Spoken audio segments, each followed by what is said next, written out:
Salut à tous, aujourd'hui on se retrouve à la frontière croate et plus précisément à Rijeka.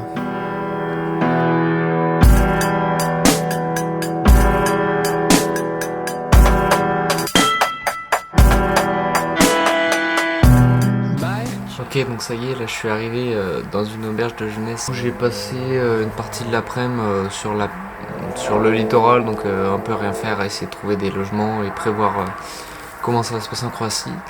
Truc que j'avais pas anticipé, c'est qu'en Croatie, ils ont pas l'euro. Donc demain matin, en me levant, et le premier truc à faire, c'est aller chercher du change. Demain, je pense que je vais directement partir en direction des lacs de Plivice.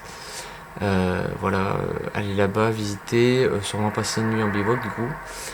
Et après redescendre dans le sud et peut-être me poser dans une grande ville comme Zadar ou autre pour 2 jours. Sinon, là, à l'auberge de jeunesse, il y a un autre type dans la chambre que j'ai pas vu, mais alors ses affaires puent la mort.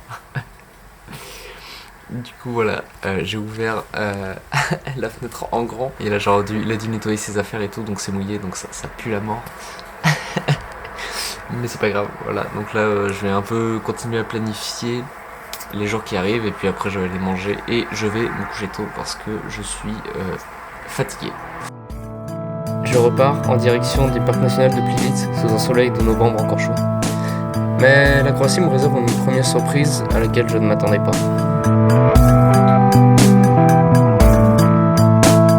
Petite mise à jour, je viens de faire un peu des recherches.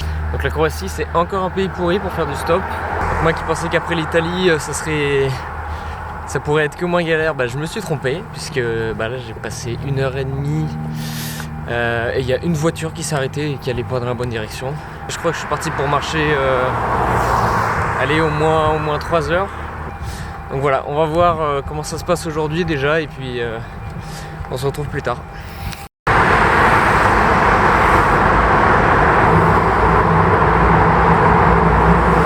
La petite mise à jour,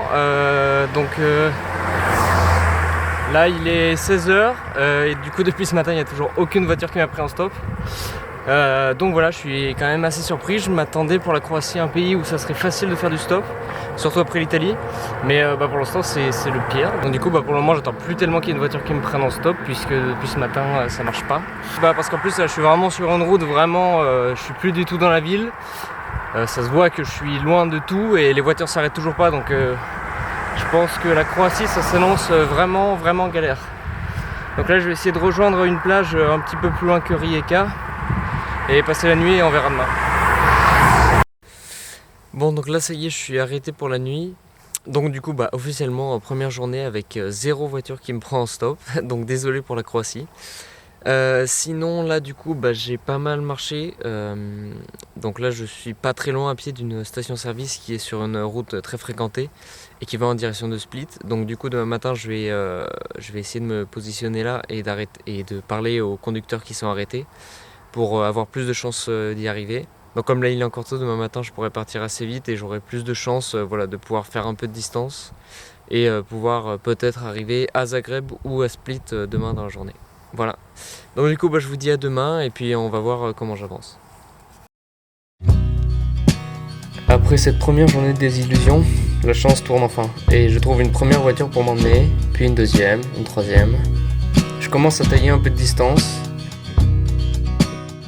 Ok, donc là j'ai été pris par un grand-père croate qui m'a bien avancé. Donc là je suis plus loin que Senj, donc j'ai fait au moins la moitié de la distance entre Rijeka et Zadar.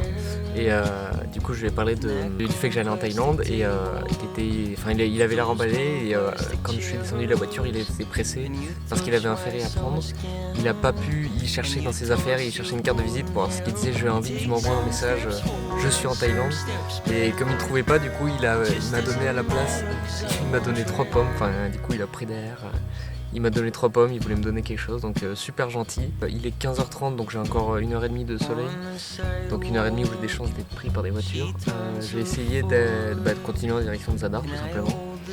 Mais là je suis sur une route où il n'y a presque aucune voiture. Donc ça promet. Mais voilà, bon, on va voir où est-ce que ça nous mène. Et puis voilà, on se voit plus tard.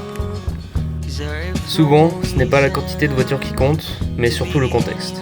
Sur cette grande route complètement déserte, seulement une voiture toutes les 15 minutes. Et pourtant, les voitures s'arrêtent plus facilement comme je suis vraiment au milieu de nulle part.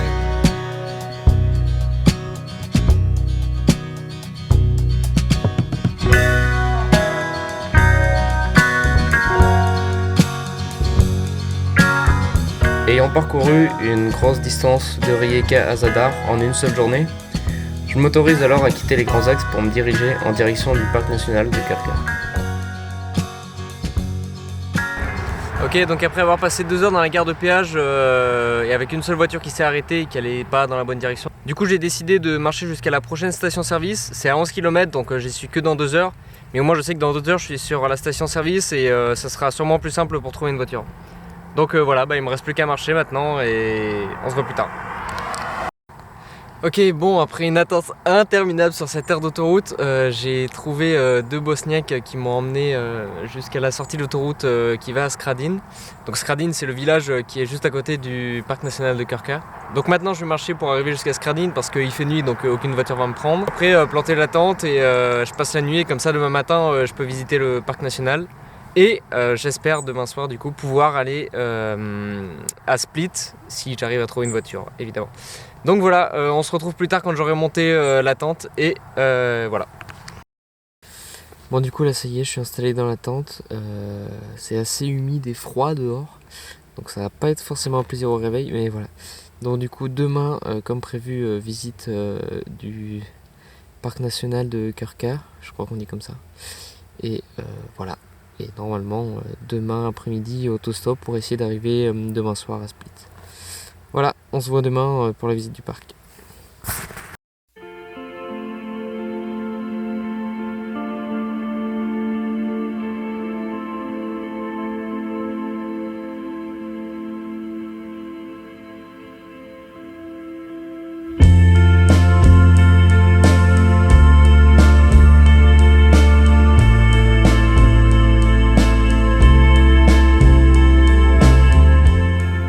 L'avantage quand on voyage en basse saison, c'est qu'on peut vraiment profiter des spots touristiques sans être dérangé. Comme vous avez pu le voir, le parc de Krka, qui normalement grouille de personnes, était ce jour-là quasiment désert. Je m'attarde pas trop et je file direction Split.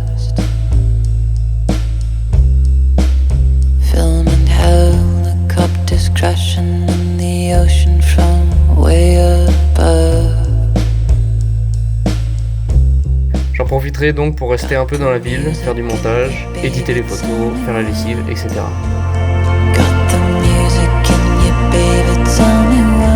Ok, salut à tous, aujourd'hui on est le 15 novembre, donc ça fait 4 nuits que je dors à Split, direction Dubrovnik. Donc comme c'est à 4 heures de route, je pense que j'y serai que en 2 jours, ou j'y serai ce soir si j'ai beaucoup de chance. Première étape, sortir de la ville, c'est parti.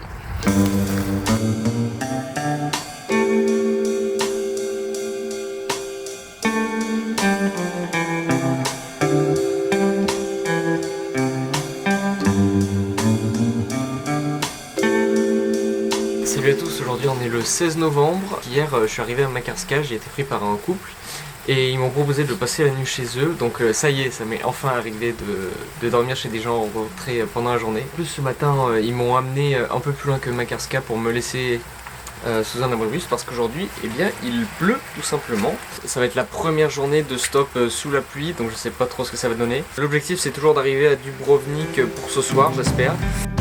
La chance me sourira ce coup-ci encore, car au bout de quelques minutes à peine de stop sous la pluie, je croise la route de Lisa et Martin, 2 Français qui arriveront à me trouver une petite place dans leur minivan bien remplie. On visitera ensemble Dubrovnik avant de reprendre chacun la route de notre côté. Dès le lendemain, je repars, impatient d'attendre à la frontière du Monténégro.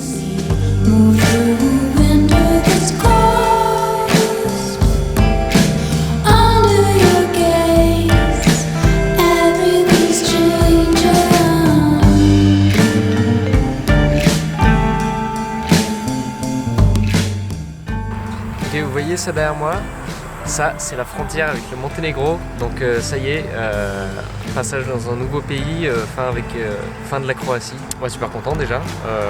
Il faut encore que j'arrive à Kotor pour ce soir, mais déjà si j'ai passé la frontière, ça fait une bonne partie du chemin de fête. Je vais en profiter pour faire un petit débrief comme avec l'Italie, donc du coup sur les 3 choses que j'ai vraiment aimées et les 3 choses qui étaient moins bien en Croatie.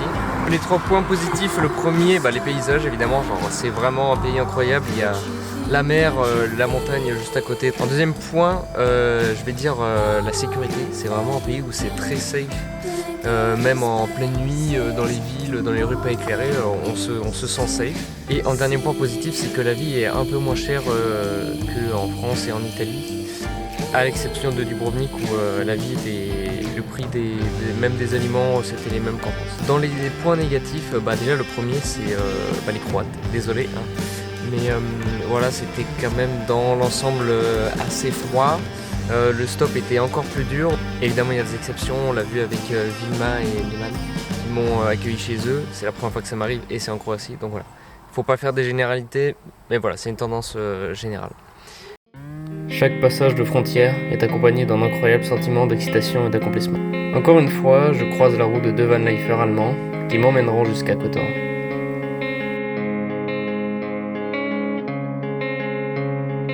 La pluie est maintenant bien installée et m'accompagne dans chacune de mes journées. Mais heureusement, au Monténégro, le stop sera plus facile qu'en Croatie. D'une manière générale, les gens sont plus avenants, me sourient dans la rue et sont prêts à m'aider.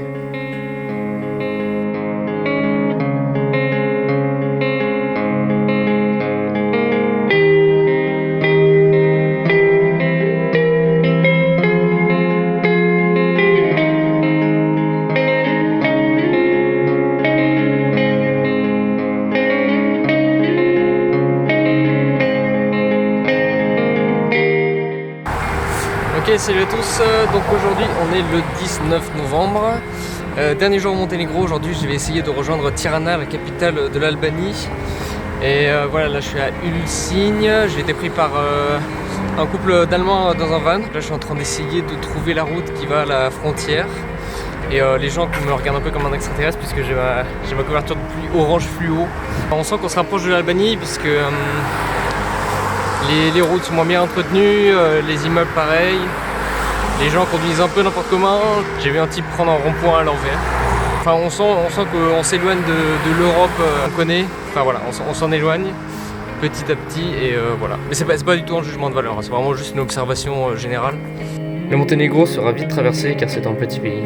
Et en 3 jours à peine, me voici déjà à la frontière de l'Albanie. On se retrouve dans ma prochaine vidéo de l'autre côté de la frontière. A très vite.